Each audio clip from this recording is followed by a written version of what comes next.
Hi, welcome to Branco Broadcast. My name is Bob Branco. This evening we're very pleased to have with us a very special guest from Denver, Colorado, Mr. Andre Van Hall. He's going to teach us how to think outside the box. Welcome, Andre. Thank you very much, Bob. Delighted to be a part of the show. So give us a brief background and tell us about your topic, and then we'll chime right in. Sounds great. Well, I was born and raised in Argentina, and I had a career in the hospitality industry for over 40 years. That took me to 3 continents and 12 cities. And I was working as CEO of the Denver Athletic Club in Denver, Colorado. And when I suddenly lost my eyesight due to a non-arteritic anterior ischemic optic neuropathy, and I reinvented myself as a professional speaker, so I now travel the country speaking on curiosity and change. So essentially, when I lost my eyesight, I was at a loss as to how I was going to continue with my life. And within 2 weeks, it was such a rapid progress that didn't give me too much time to feel sorry for myself. And I had a friend of mine that told me that there is a place called the Colorado Center for the Blind here in Denver, and that there was a store here called Beyond Sight where they have all of the tools for blind people to operate. And he got me into his car, and even though I was still sighted, we drove out there. And as I got to the store, I started to look at the things, and I found a cane, and I started walking around with a cane in the store. And the clerk came over and says, "Well, you must be new at this." And I'm going like, "Well, I am. How do you know?" He says, the cane, the way you were walking with it in front of you, he says the cane is used to find obstacles. And if you're walking fast and the cane finds an obstacle all of a sudden, it's going to change the pitch of your voice rather suddenly. So it dawned on me that I had a steep learning curve, and went to the Division of Vocational Rehabilitation and found out I needed a caseworker who would assign me a instructor on how to get cane skills. And so that is what truly woke up my curiosity at understanding that I had to transition into blindness, and it was not something that just would happen. I had a lot to learn.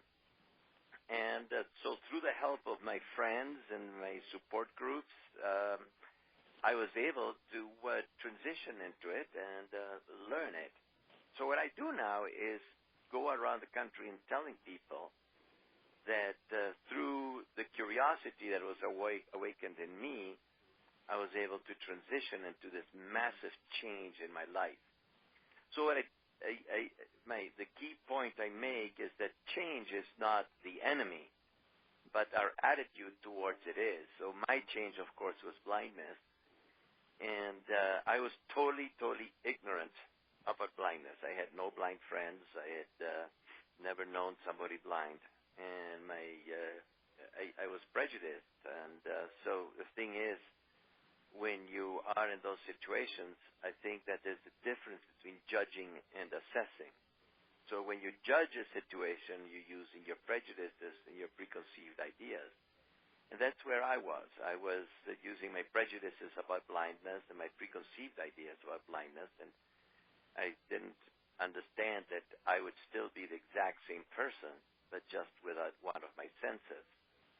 So that is, in a nutshell, what I do is I go around the country and I tell people that, I begin my talk by saying that when our forefathers penned the Declaration of Independence, and they said that we have the inalienable right to life, liberty, and the pursuit of happiness, that they condemned us to the pursuit of happiness, because I don't think that happiness is something that you pursue. And in my ignorance and my judgment of the situation, I didn't understand that as a blind man, I still could be a happy person. So thankfully I had my friends that have pushed me on and pushed me forward. So now what I tell people is that happiness is not something you pursue, but it's something that you are. You either choose to be happy or you choose not to be happy. And it's a matter of our situation. And so that change is not our enemy, but how we face it is. So when I wrap up my conversation, I wrap up by saying that, when you think of the Declaration of Independence the next time, think of it that we have the inalienable right to life, liberty, and the happiness of the pursuit. By being a little bit dyslexic, if you want, on it. But I think that happiness should be in our pursuit and not in achieving something. Because otherwise, we keep postponing it, as when we are in elementary school, we think we're going to be happy when we're in middle school or in high school, when we got a boyfriend or girlfriend or a car or a job or a house. And it's always something that is, away from us and not easy to reach. So, of course, as those 2 weeks went by and I was losing eyesight by the moment, what my issue is that my optic nerve was not getting blood, and it was literally dying by the moment due to an inflammation inside of my eye. And so as I continued to lose my eyesight, and I had to give up my car first and then my bicycle, and I would bike over 5,000 miles a year on my bike as I commuted a lot to work too. And I was really worried about, when am I going to be able to keep my job? Am I going to be able to see the faces of my family? And what about continue to operate? And how would I do it? And there is a blind man here in Colorado. His name is Eric Weinmayer. And many of you may have heard of him. Eric has climbed all the 7 tallest peaks in the world, and he just published a book about his solo kayak trip down the Colorado River in the Grand Canyon. And he invited me to go out on a tandem bike ride with him, and so we had 2 captains, and we went on a ride. And he told me, he says that, Andre, you are the same guy, so don't let anybody put you down. I ended up losing my job, and due to my blindness, and it was, at the time, devastating, but it was another phase of change. So as I started the transition, I found out that there's a group here in Denver, and it's called iCycle, and we own 14 tandems, and we take blind people on bicycle rides to get them active and outdoors. And I got very engaged with the group. And through the group, I started to meet other blind people, of course, and a lot of them had guide dogs. And so at first, again, I resisted the change of getting a guide dog. But I started to realize that the people that had guide dogs were getting places a lot faster than I did with my cane. And somebody explained to me that when we use our canes, we use them to find obstacles. But when we use our guide dogs, we use them to avoid the obstacles and to see what is ahead of us. So what I talk to my audiences about is that, as I say, we can choose to go through life like we're using a cane where we find obstacles always, or we can choose to go through life like we have a guide dog that is anticipating what is coming at us and being prepared for the change that is coming ahead and sails through life smoother. So a friend of mine challenged me to do a 100-mile bike ride with him on a tandem. And at first I resisted, and I said, nope, I need to be in charge, and I'm the front seater. And with my resistance and my obstinacy, I sat at home on the couch, and I realized pretty soon that I can be proud and obstinate on the couch or give in and get on the back seat of the tandem. So I bought the tandem, and I called my friend Tim, and I said, well, come on over and let's start training for the ride. And when he came over, and he wanted to know all about the bike and asking me all these questions, but I'm ready to ride. And I said, come on, let's ride and figure it out as we go. But it dawned on me that, we had different management styles. Tim was more deliberate, when I'm more intuitive. And if I try to use my intuitive management style on his, he's not coming back to have somebody being a backseat rider with him. So I tell my audiences, and I said, when you are in a situation of change and you have a new boss, a new partner, a new spouse, you're in a merger or in an acquisition, don't be obstinately trying to do things your way, but understand that just like I had to, you have to give in, and you have to show that you're more flexible and that you're willing to listen and do things differently. And there was a hard lesson. And then Tim and I got onto a nice bike path, and as we were going, and I go like, Tim, you're killing me. You're in the wrong gear. And Tim has done 23 Boston marathons and is an unbelievable athlete, and he tells you, what do you mean the wrong gear? This is the perfect gear. So then again, I tell my audiences, and I say, even though you are in charge and you can be setting the pace, if you set the pace that is murderous to your team, you leave them behind. And in 5 miles, we would be walking the bike instead of riding it because I would be exhausted. So it's Tim's turn now to learn a lesson that even though he is in charge, and it might be a merger, it might be an acquisition, it might be, again, what I said earlier.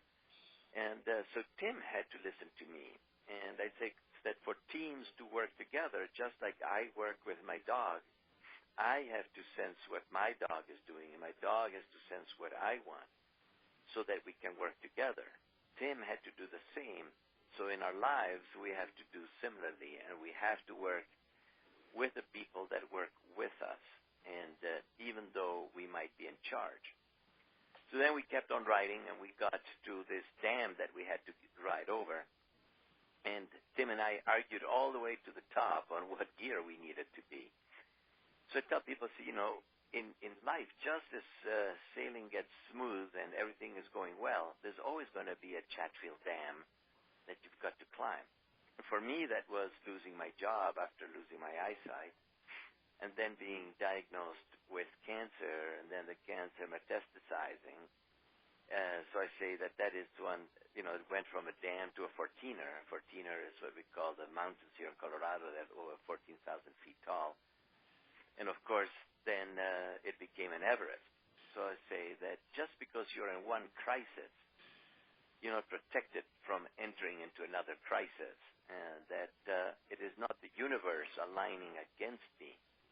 It is not that I have bad karma. It's just what happens. So you want to, again, crawl into a hole and feel sorry for yourself, or do you understand it's change, and that if you're curious about it and you try to find out, okay, how do I handle losing a job? And so I reinvent myself as a speaker. And okay, so I've got cancer, so fine, there's surgeries. Now I am on a trial with a brand new drug, and it seems to be working, and so far I am clean. So my message, in essence, to my audiences is be open, be open to change by being curious about alternatives.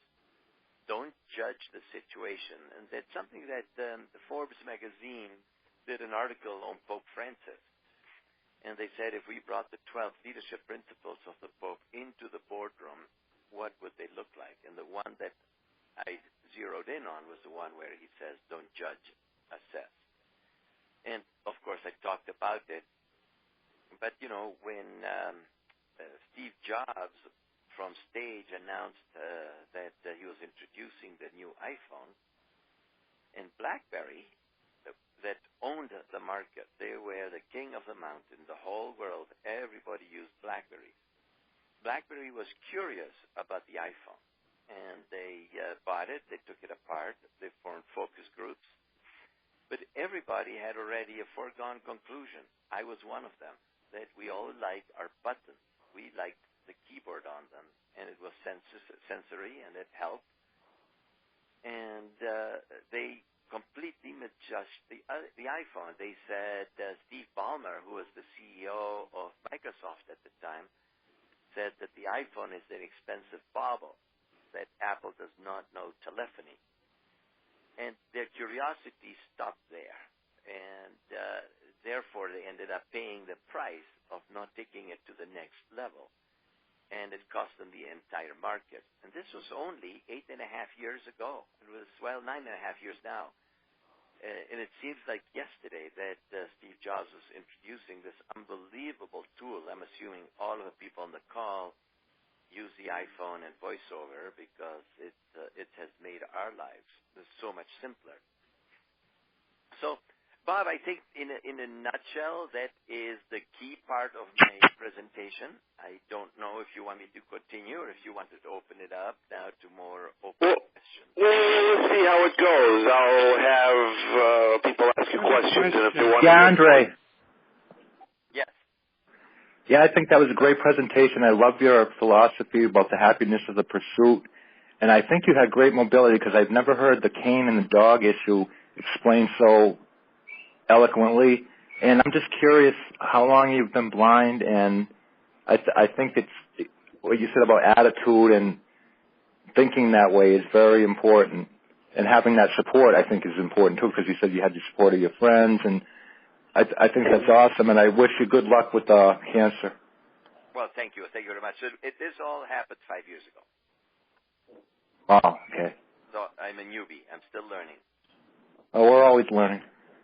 Yes, we are. How about you? How long have you been blind? Well, I've been blind all my life, but I'm legally blind. I've lost my sight in the past 3 years. It's been getting worse. So I went to vision rehab a few years ago, and I think that's important with those attitudes and keeping up. It's not always easy, but I think you're on definitely the right path. Well, thank you. And it's interesting because one of the things that, again, another blind friend of mine told me, he says, Andre, just think of it this way, but we're all just temporarily abled. And so it's not the kind of nothing we can take for granted. And I had another question. I'm sorry. When you said you had the prejudices because it's so very recent for you, what would you say your biggest prejudice was about blind people or judgment that you thought about blind people before you were one of us? That I wouldn't be able to do much. That, okay. To put it bluntly, I essentially thought, well, all I can do is sell pencils out of a top on it. Good luck with that. Yeah, right. Well, Andy, I have a question. Jay? First of all, nice presentation. Diana, hold on, I'm busy. Sorry about it. That was my daughter. I like your presentation and a good attitude. You mentioned Eric Weinmeier. Obviously, he first maybe was over 10 years ago when he climbed the Everest, and obviously he wrote a book and traveled all over the place and did a lot of presentation and radio and television interviews. But it's funny though, some of those blind magazines, there are some blind people who were talking about him, and the attitude was, well, look, not all blind people are interested in, mountain climbing, doing gliding, this and that.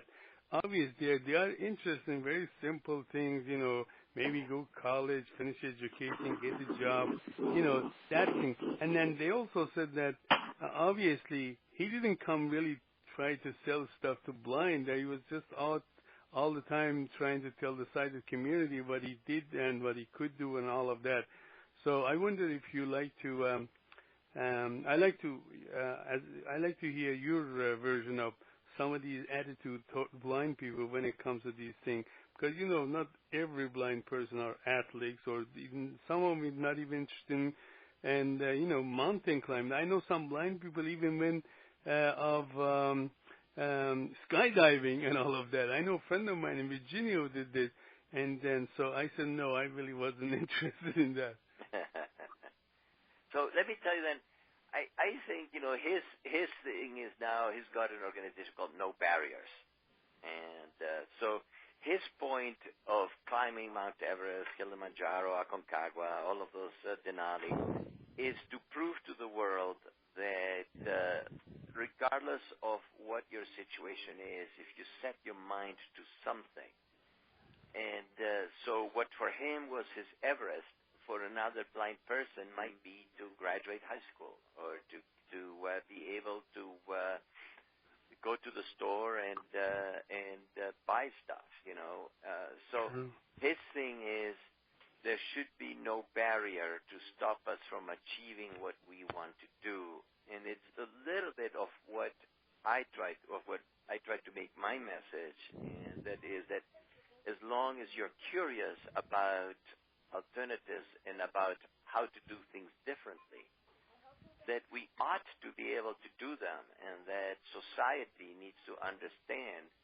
that a handicap of whatever kind it is something that is not insurmountable as long as they're open to the possibility that we can do things. And I think that a lot of it is just like the organization that I was working for, and they felt that with my disability I would no longer be able to manage the club. And my point is, well, had they been curious and tried to see, let's see how Andre does. My team, my executive team, wrote a letter to the board of directors and told them and said, we understand what is happening with Andre, and we have to pick up the slack. Anything he cannot do, we will do for him and help him do it. But they felt differently, and I think it is our mission in life, to live our life to our fullest, but also to help the rest of the world understand that, and it's a little bit of the battle that is going on in Washington now. I mean, we're different, but we're the same, right? True. We ought to have the same opportunities as anybody else. So I think that is what Eric's mission in life is, to challenge us to go beyond what we think we can do. And how do you promote yourself? You said you go around the country, how do you promote yourself? How do people know about you? It's very hard. And so right now, I'm a Rotarian. And so you are? That's good. Yeah. So I've spoken to many of the Rotary clubs in the area. And then they, in turn, have hired me to speak at their businesses. As a Rotarian, I was invited then to speak at the Rotary International Convention in Sao Paulo in Brazil. Wow. And I was able to do that. And then, as I'm going to be in New York City in March, and I was doing 3 speeches there to private clubs. And so I did a speech to a group of private club managers in Portland. And so that was my tribe, right? I mean, I used to be a private club manager. Right. That's and good. then those managers, and one of them hired me, and I spoke in Florida, and I just came back from Washington. Well, not just, over Thanksgiving, I was speaking in Washington. And then friends of mine just tell me and say, hey, Andre, a friend of mine told me that he had been asked to speak in Vermont, and he couldn't go, so I went and spoke in Burlington to the Vermont Information Technology Leaders, which are the people that are digitizing all the medical information in Vermont. Oh, thank you. Very nice. So I have a very good website. I'm a member of the National Speakers Association. And I used to be on several boards here in town. And so, through those board connections that I've made. Yeah, that helps. The connection is very important. Oh, yeah. Absolutely, you're right. Yeah. So well, I for one too, Andre, appreciated your presentation. I'm an educator. I teach in school and in university, and we do a lot with positive mental attitude with children. We tell them there is no such word as can't. So get rid of the word can't out of your vocabulary. There's only varying degrees of positive, because what on the surface appears to be a negative situation, if you learn from it, it becomes positive. So we generate a curiosity, find out what kids are interested in. We work with that curiosity, and you can bring it into the math, into every aspect of a child's life to learn. And we truly believe that with proper education and training, a blind person can virtually do anything and everything that a sighted person can do. So there is no limitations, and any CEO or anybody giving them the positive mental attitude to sit down and discuss with them in an open, frank manner, I'm sure with that you could go back and now redo and think through what your job responsibilities were, and I bet you could find a way to do those jobs as well, if not better, than any sighted person trying to do the same thing. And it all comes down to positive mental attitude. Thank you. I agree. I agree completely. And it's great you're doing that with the kids. And you know, and I think it is our job. You know, I try to do it with audiences, and you know, my largest audience has been about 500 people. Wow. So you know, as I try to do with audiences, we can also do it one person at a time. You know, and that's what we do with iCycle, with our group iCycle here. You know, we have blind people that just lock themselves at home and then don't go out and then don't exercise, and we want to show them through writing and that they can come in and socialize. We go and have fun. We ride.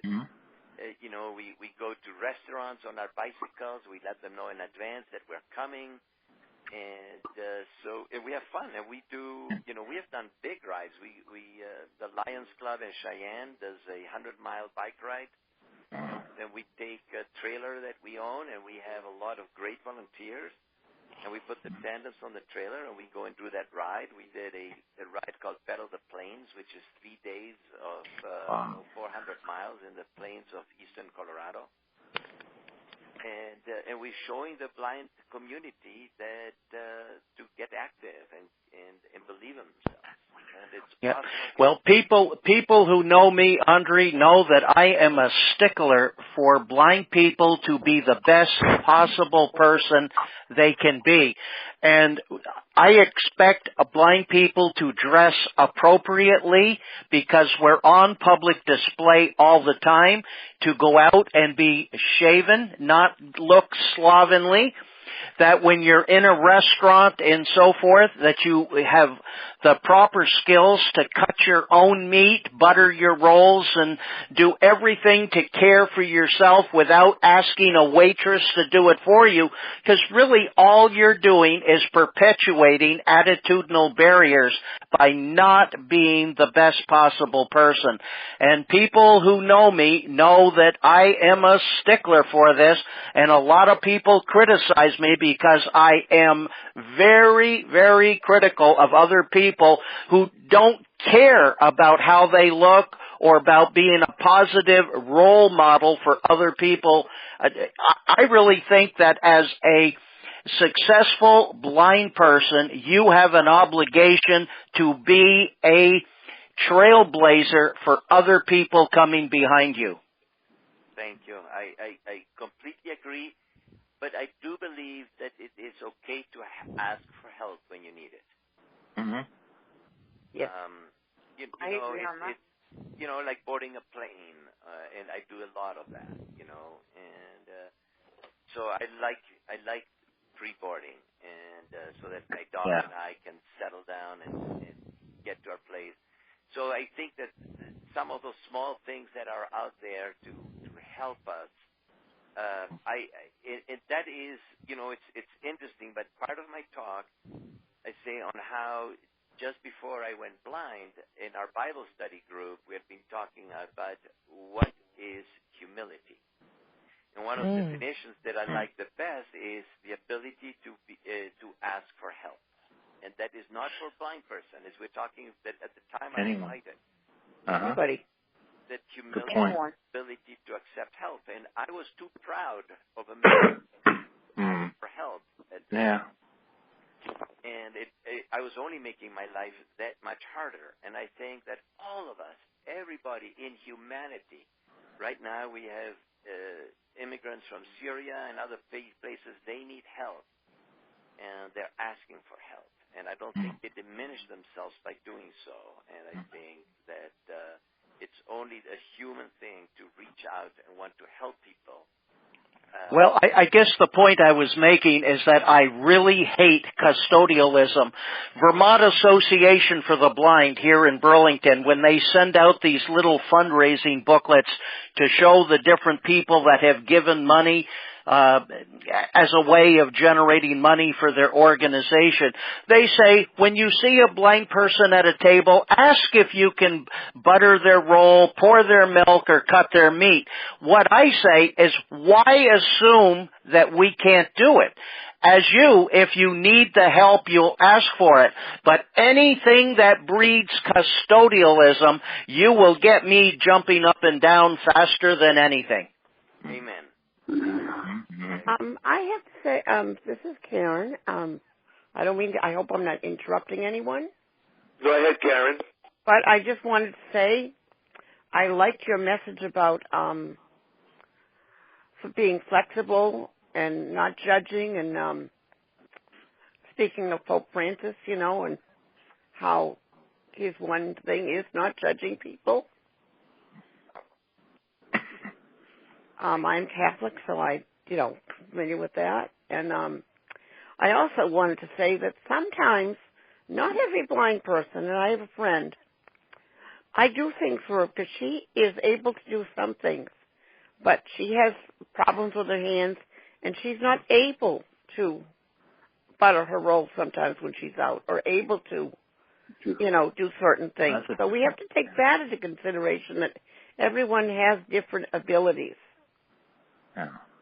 Karen, it's Joan Leonard. I really agree. I'm sorry I came in late, but and I'm sorry that I missed your presentation, sir. But I agree with Karen. Not everybody is able to do everything, and yes, and I think it's harder sometimes to ask for that help, but you have to be humble enough to say that you need assistance.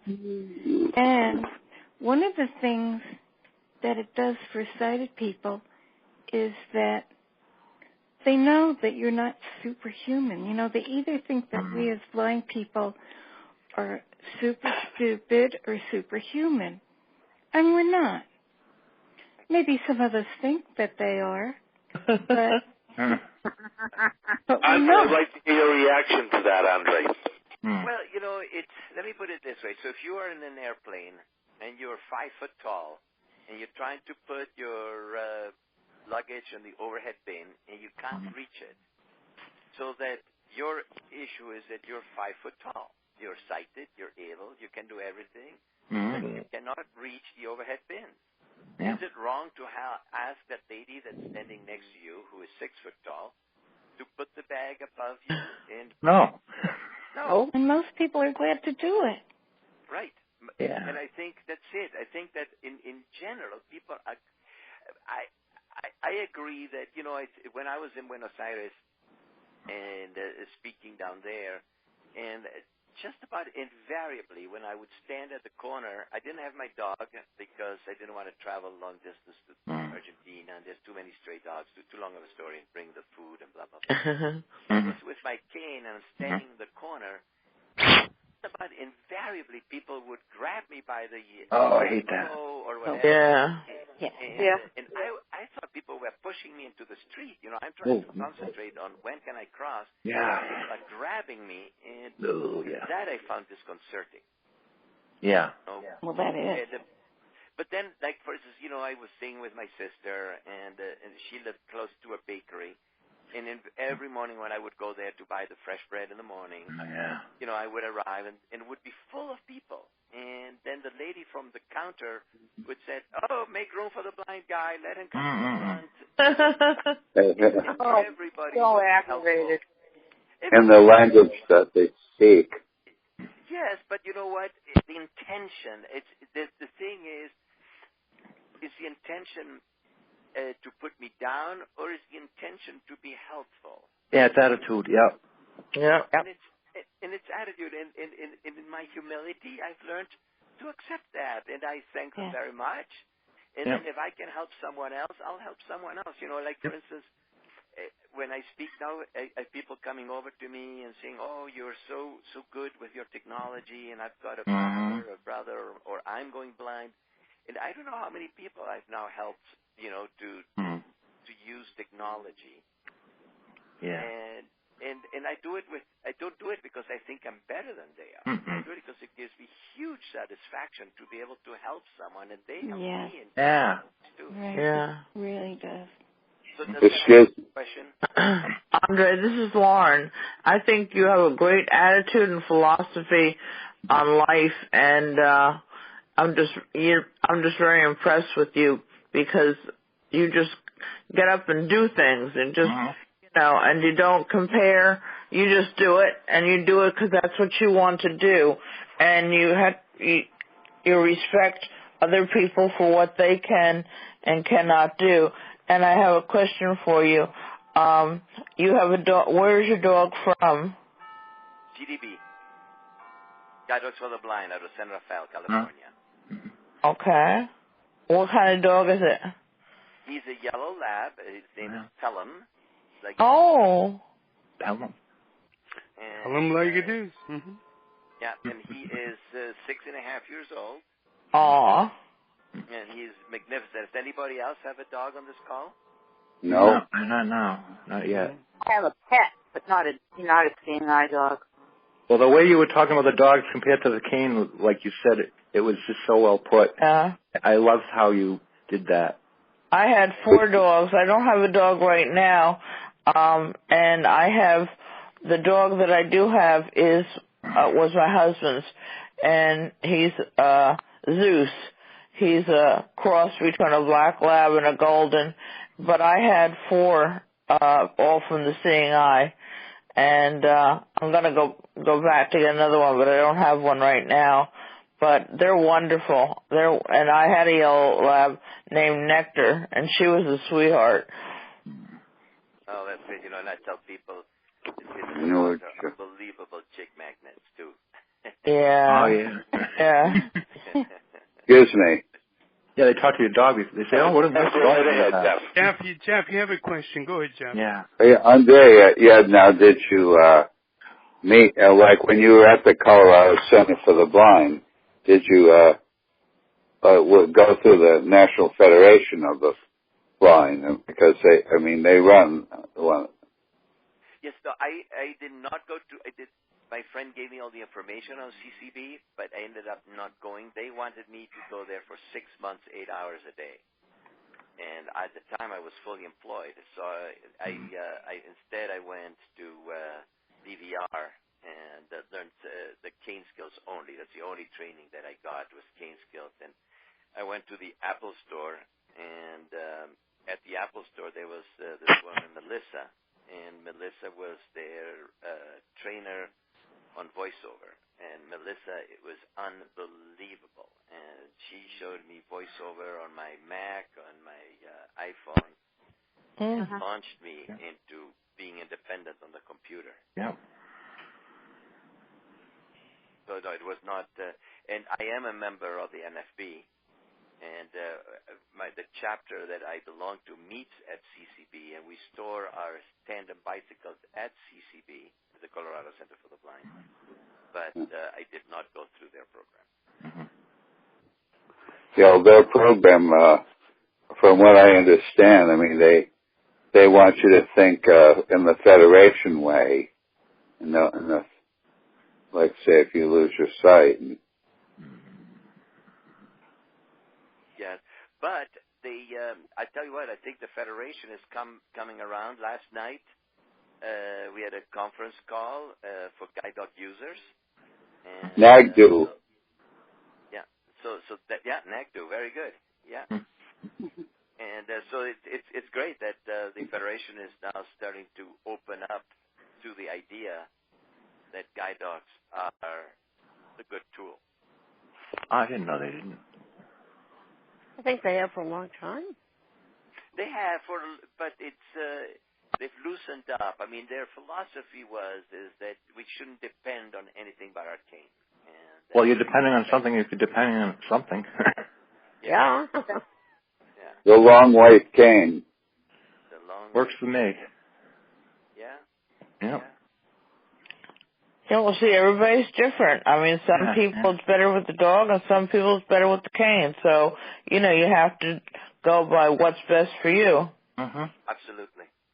And then there's different canes. You got to figure out what you That's need. true, too. Oh, yeah. Yeah, and different tips. Yeah. Uh-huh.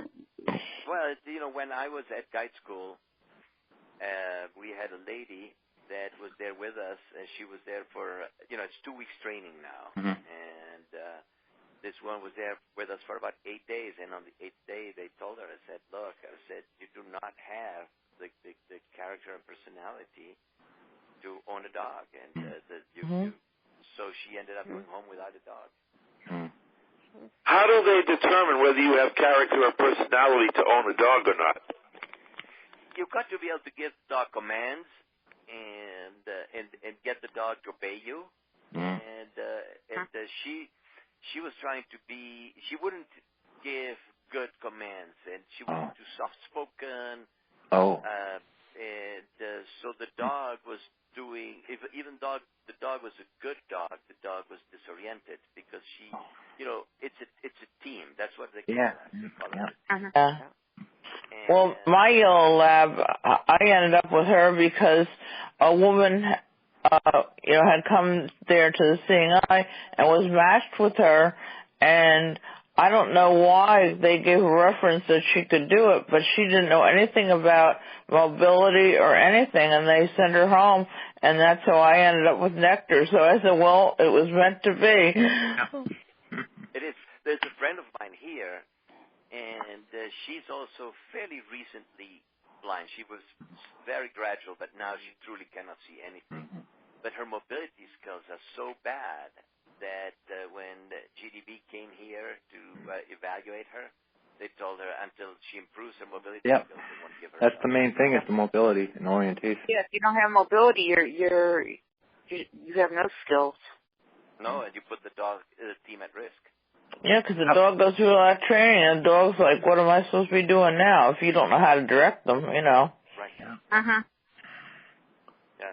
So, when they came out here to do my evaluation, so they told me I had to walk with my cane 1 mile away from home. Uh-huh. I had to cross 2 major intersections in the process. Wow. And Yep. Juno. You know what Juno? You know Juno? Oh, yeah, Juno walk. Oh, yeah, they're great. The imaginary dog. Yeah. So she grabbed a harness and pretended that she was the dog. Yep. I had to use her as my dog to go home without my cane. Yeah, it's interesting. It's a big difference between a cane and a dog, that's for sure. Oh, it certainly is. Yep.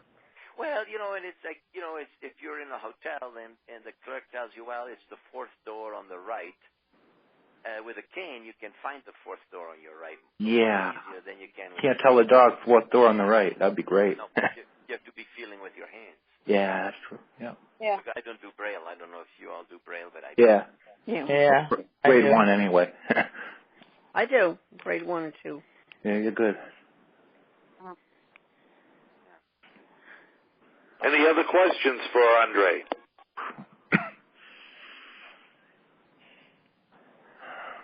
Well, Andre, continued success. Oh, I'm sorry. Go right ahead. Oh, I just wanted to say, I just had a thought. Maybe Andre should do an article for your magazine, Bob. Mm-hmm. Well, that's certainly up to him. Andre, you can email me and remind me to ask you about my magazine.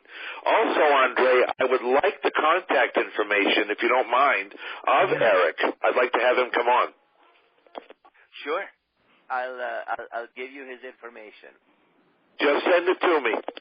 What about your website? You said you have a website? It's andrevanhall.com. Okay. That's VANHALL? Yep. Okay. Yep. Thanks. Yeah, and I've got sample videos there and testimonials. Great. And stuff. And I'm in the process of writing a book. Oh, really? What kind of book you're writing? It's essentially my talk in a book. Oh, And nice. So Oh. I gave you all a condensed version of my talk. My talk is about 45 minutes long, depending on who I'm talking to. Whatever. I spoke to the Colorado Water Congress, for instance. These are the people, all the water engineers and people that are determining how to use water in Colorado in the future. Yeah. So it was very water-oriented. But their issue is that they're thinking all the old way about how to use water, and they want them to think differently. Oh, there you go. You're right. You're right with them then, thinking out of the box. Yep. Exactly. That sounds very interesting. Yeah. Yeah. Yeah. And then I'm speaking to groups, cancer groups, and that sort of thing too. So it's going to have a little bit of all of that stuff in my book. Yeah. Oh, great. Sounds interesting. Well, thank you. Thank you very much for making me a part of your program today. Thank you. Well, we're glad to have you. You're very encouraging, and we appreciate what you've had to say tonight. And we'll try to practice a lot of this, too. Oh, yeah. All right. Yeah. A lot of things to think about. And good luck with your cancer. Yes. Good luck with everything concerning that. What type of cancer was that? Cancer of the eye? No, it was a melanoma. It started at the top of my head. Skin cancer. Oh, and then a lymph node behind my ear. Oh, boy. But now I'm on an experimental drug called Keytruda, so I'm getting an infusion every 3 weeks for a year. Uh-huh. Today I had my 11th infusion, so out of 18. Oh, wow. The drug they gave well, all the best with that. Did you say during your presentation that you are clean now of cancer, or no? You're just it's in remission? Yes, it is. Good. Oh, well, hopefully that'll stay away. Thank you. I appreciate that. My thoughts and prayers are with you. Thank you. Thank you very much. I wish you all success and the hope that you stay curious. Thank you. Thanks for having me on. Thanks for being on, I should say, and send me that information about Eric because I'd love to have him come on as well. Sounds great. He's difficult to get, and Eric is, is right now charging, I think, over $25,000 for an appearance. Oh, wow. Oh, there's a punchline for you. Yeah. Right. Well. But if you don't try, you don't know. That's right. That's right. Right. That's right. That's how we find stuff out. Mm-hmm. Yes, exactly. And I'll send an email to both of you doing an introduction. Thanks. And thanks for coming on Branco Broadcast this evening.